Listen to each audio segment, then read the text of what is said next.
The Thing That Will Kill Me. Creepypasta ini menceritakan seorang gadis yang mendapatkan ramalan tak masuk akal tentang kematiannya dari seorang ahli nujum. Dia tak mempercayainya hingga suatu hari ramalan itu menjadi nyata. Aku tumbuh di sebuah kota kecil di Vermont. Kecil dalam ukuran populasi, bukan dalam ukuran wilayah. Ada ladang berhektar-hektar dan area hutan yang tak terhingga luasnya. Lebih banyak sapi daripada manusia di sini, sebuah standar bagi kebanyakan kota kecil di Vermont. Jadi, bisa kalian bayangkan, tidaklah terlalu menyenangkan tumbuh di sini.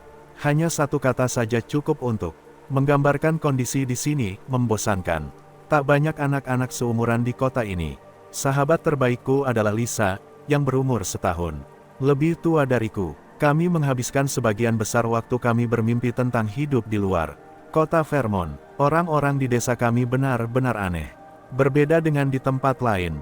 Satu hal yang tak kusadari tentang penduduk kota kecil adalah betapa percayanya mereka terhadap hal yang berbau tahyul. Mereka percaya dengan hal-hal gaib, termasuk paranormal. Mereka percaya pada Lufia. Lufia adalah perempuan tua berdarah Prancis Kanada yang pindah ke Vermont bersama suaminya. Ada yang bilang ia Gypsy. Ada yang bilang ia adalah peramal. Bahkan, orang tuaku sendiri percaya padanya. Suatu hari, ibuku kehilangan cincinnya. Ibuku sudah mencarinya kemana-mana. Mereka memanggil Lufia dan ia mengatakan cincin itu berada di bawah kayu tua yang membusuk. Mereka mencari ke halaman belakang dan ayahku menemukannya di bawah sebuah piano kayu tua yang teronggok dan sudah ditumbuhi jamur. Setelah mendengar banyak mengenai Lufia dari penduduk kota lainnya yang menganggap dia 100% dapat dipercaya, Tina dan aku memutuskan untuk menemuinya suatu sore. Kami ingin ia memberitahu kami tentang masa depan kami. Namun aku sendiri sebenarnya skeptis. Saat itu, semuanya terlihat seperti sebuah lelucon atau hiburan bagi kami. Jadi, kami pergi ke rumahnya sore itu dan ia membuka pintu di saat kami masih berjalan mendekati halaman depan rumahnya. Bahkan kami belum sempat sampai ke depan pintu dan mengetuk. Tina menyikut rusukku dan berbisik bahwa Lufia pasti benar-benar peramal tulen. Ia bahkan sudah tahu kami datang sebelum kami tiba di rumahnya. Aku berbisik balik padanya dan mengatakan bahwa itu mungkin karena rumahnya punya banyak jendela dan ia bisa melihat kami datang dari kejauhan. Aku merasa agak aneh ketika mendekatinya. Ia wanita tua yang menakutkan, hampir tampak seperti nenek sihir, namun ia tersenyum dengan ramah menyambut kami. Kami kemudian mengatakan bahwa kami tertarik dengan kemampuannya membaca masa depan dan menyerahkan padanya uang $20. Ia setuju dan mengatakan siapa yang akan lebih dulu. Apa yang bisa Anda katakan mengenai kehidupan cintaku? Tanya Tina. Lufia tak memiliki bola kristal ataupun kartu tarot. Ia hanya menutup matanya sejenak dan diam selama 2 menit.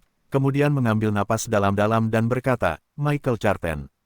Tina menatapnya selama beberapa detik dan Lufia mengulang, Michael Charten. Itu nama pria yang akan menjadi suamimu. Tina berterima kasih dan mengulangi nama itu berkali-kali. Michael Charten, Michael Charten, Michael Charten. Kemudian Lufia berpaling ke arahku. Apapun yang Anda katakan, saya ingin mendengarnya dengan senang hati. Katanya, tidak harus tentang kehidupan asmaraku. Lufia menutup matanya selama beberapa detik, namun wangsit yang ia dapatkan tampaknya datang lebih cepat ketimbang visinya tentang suami Tina. Ia menatapku tajam ke dalam mataku, menggenggam tanganku, dan mengatakan, sesuatu yang akan membunuhnya sedang menanggalkan kulitnya. Sesuatu yang akan membunuhmu sedang mengasah giginya. Sesuatu yang akan membunuhmu sedang membersihkan darah dari antara cakar-cakarnya. Sesuatu yang akan membunuhmu sedang mengumpulkan kulit. Sesuatu yang akan membunuhmu, kau takkan melihatnya datang. Kami bertiga membisu selama sejenak. Aku merasa sakit, gemetar. Lufia menatap kami seolah ia menyesal mengatakan hal itu kepada kami. Apa ada yang bisa kulakukan untuk menghentikannya? Tanyaku. Lufia mengembalikan uang kami. Aku takkan menarik uang untuk ramalan kali ini. Kalian berdua, cepatlah pulang. Aku dan Tina segera meninggalkan rumah Lufia tanpa mengatakan sepatah kata pun. Dalam perjalanan pulang pun kami masih membisu. Tina baru saja menemukan nama cinta sejatinya dan aku mendapatkan pesan penuh teka-teki tentang kematianku. Aku masih berumur 12 tahun saat itu. Aku ketakutan setengah mati. Ketika Tina meninggalkan serambi rumahku, ia mencoba menghiburku, bagaimana dia bisa tahu. Dengan siapa aku menikah, katanya sambil tertawa, dan seekor monster tidak akan memakanmu. Berganti kulit, mengasah gigi, darah di cakarnya, itu sama sekali tak masuk akal. Lupakan saja, omong kosong nenek itu. Selama bertahun-tahun aku memikirkan ramalan itu. Makhluk yang menanggalkan kulitnya, makhluk dengan gigi yang tajam, makhluk yang berlumuran darah, makhluk dengan cakar yang runcing, makhluk yang akan membunuhku, aku selalu merasa ia mengawasiku dari mana-mana. Dari antara pepohonan saat malam, dari bawah timbunan salju, menunggu di luar jendela, kamarku, setiap malam sebelum aku tidur, aku selalu merasa melihatnya. Kulit, gigi taring, darah, cakar, aku selalu mencarinya. Tapi aku tak pernah menemukannya.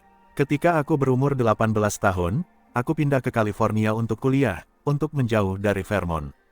Dan apapun yang akan membunuhku, aku pun berhenti merasakannya di mana-mana. Mungkin, apapun itu, ia tetap tinggal di Vermont. Bahkan mungkin, ia tak pernah ada. Semua orang di California yang kuceritakan tentang hal itu selalu tertawa, dan aku pun berhenti mempercayai. Ramalan itu hanya igauan seorang wanita Gipsy, tak mungkin nyata. Ketika aku berumur 27 tahun, sebuah undangan pernikahan tergeletak di kotak suratku. Tina, ternyata akan menikah. Aku saat itu tinggal di California dan hampir tak pernah ada kontak dengan Tina semenjak aku pergi. Ia terasa seperti bagian dari masa laluku. Anda diundang ke pernikahan Tina dan Michael Charten.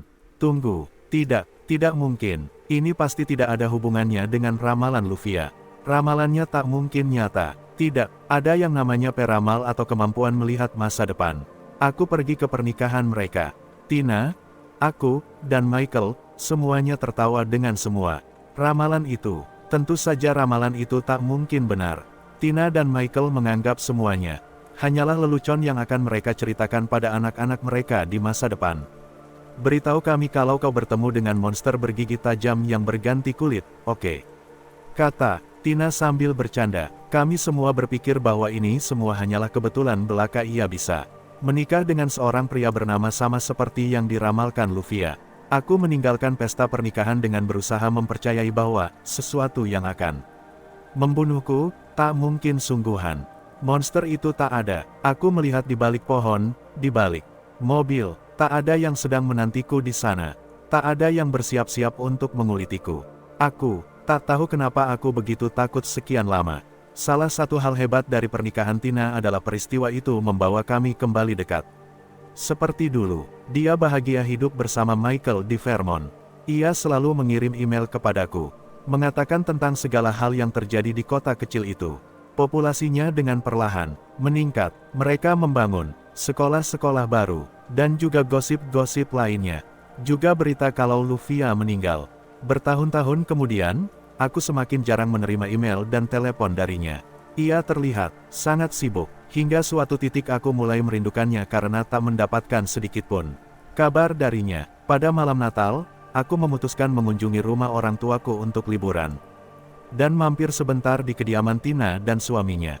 Aku biasanya tak melakukan ini, namun ia tak pernah menjawab teleponku dan aku sangat ingin menemuinya saat itu. Aku memarkirkan mobilku di depan rumah mereka.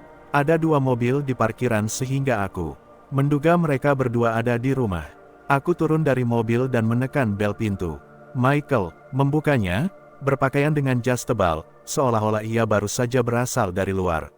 Ia mengundangku masuk. Ia tampak sangat terkejut melihatku dan bertanya apakah aku berbicara dengan Tina akhir-akhir ini. Belum, bahkan selama beberapa bulan kami tak pernah berkomunikasi. Maaf tiba-tiba mengunjungi kalian seperti ini, tapi apakah aku bisa bertemu dengannya? Oh, aku pikir kau sudah tahu, jawab Michael, dia meninggalkanku beberapa bulan lalu. Ia pergi dan tak pernah lagi berbicara denganku sejak saat itu. Oh, Tuhan, maaf, aku benar-benar tidak tahu. Ia melepaskan mantelnya dan menggantungkannya dekat pintu. Maaf, aku harus mandi dulu sekarang. Aku baru saja dari luar. Bisakah kau menunggu sebentar? Ia melepaskan sepatunya lalu menanggalkan sweaternya. Lalu ia berjalan menuju ke kamar mandi. Aku duduk, melihat-lihat rumah mereka. Tentu saja tidak. Apa kau tahu kemana ia pergi? Tidak, Teriaknya dari dalam kamar mandi, dengan mulut penuh busa pasta gigi. Ia tak pernah meneleponku sekalipun semenjak ia pergi. Aku sedih mendengarnya. Aku mendengarnya berkumur dan ketika ia melihatku memandanginya dari kaca kamar mandi, ia menutup pintu kamar mandi untuk mendapatkan privasi. Ketika aku mendengar suara shower dinyalakan, aku berniat mengambil handphone untuk melihat SMS terakhir yang ia kirimkan. Mungkin saja itu akan memberikan petunjuk di mana ia berada. Namun ketika aku mengambilnya dari dalam tas, benda itu terjatuh. Ketika aku berusaha mengambilnya, aku melihat sesuatu di bawah sofa. Gumpalan rambut, warnanya coklat, sama seperti rambut Tina. Namun anehnya, rambut-rambut itu tampak seperti dicabut dari kulit kepalanya. Dan ada sedikit noda darah di sana. Sesuatu yang akan membunuhnya sedang menanggalkan kulit. Aku melihat pintu kamar mandi yang tertutup. Sesuatu yang akan membunuhmu sedang mengasah giginya. Aku mendengarnya tadi menggosok gigi. Sesuatu yang akan membunuhmu sedang membersihkan darah dari antara cakar-cakarnya. Aku sedang mendengarnya membersihkan diri di bawah pancuran. Sesuatu yang akan membunuhmu sedang mengumpulkan kulit.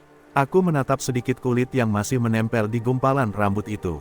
Ya Tuhan, sesuatu yang akan membunuhku. Aku mendengar suara pancuran berhenti. Gerakan dari dalam kamar mandi. Aku lari, keluar dari pintu, membanting pintu, berlari sekuat tenaga ke mobil. Masuk ke mobil, gemetar, memperhatikan pintu. Tanganku berjuang dengan kencang. Gemetar, gemetar, pintu rumah terbuka, mobilku menyala. Aku mengendarainya secepat mungkin. Aku tak menoleh ke belakang. Sepanjang malam, aku yak tahu apa ia mengikutiku. Aku tak tahu apa yang sebenarnya terjadi. Aku tak tahu apa yang kulihat tadi. Jantungku tak lagi berdetak dengan normal hingga aku tiba di rumah, berkendara sepanjang malam hingga melintasi 2 negara bagian. Aku pulang, itu sebulan yang lalu. Aku menelepon polisi. Mereka menyelidiki, namun tak menemukan apapun. Mereka yakin Tina hanya meninggalkannya dan pindah ke tempat lain. Mungkin memang begitu. Mungkin ia sudah kabur dan aman sekarang. Mungkin takkan ada yang mengejarku. Mungkin Michael adalah pria malang yang ditinggalkan istrinya. Mungkin tak ada sesuatu yang berada di belakang pepohonan, di bawah salju, di bawah mobil, di luar pintuku saat malam, di luar jendela. Mungkin tak ada. Tak ada. Aku selalu teringat kalimat terakhir dalam ramalan Lufia. Sesuatu yang akan membunuhmu. Kau takkan melihatnya datang.